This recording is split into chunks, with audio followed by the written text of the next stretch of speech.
El sentimiento de ganar. Contesto el teléfono. Es mi madre. Ella suena emocionada. Ella dice que van a tener una fiesta esta noche. Pregunto, ¿qué están celebrando?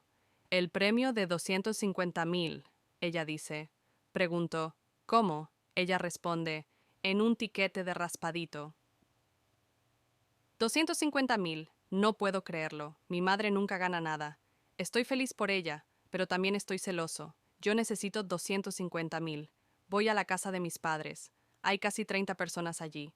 Todos están bebiendo, bailando y cantando. Mi madre está muy feliz. Sirvo una bebida. Mi padre viene. Él también está muy feliz. Habla sobre sus planes.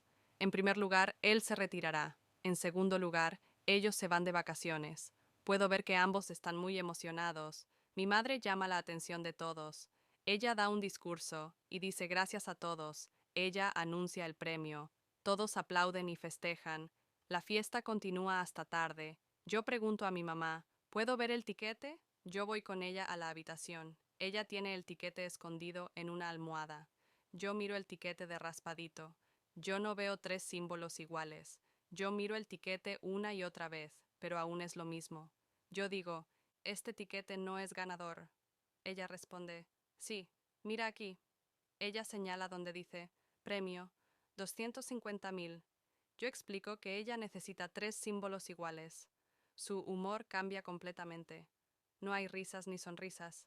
Sus ojos y su boca están muy abiertos. Su cara se pone blanca. Ella luce impactada. Río y abrazo a mi mamá.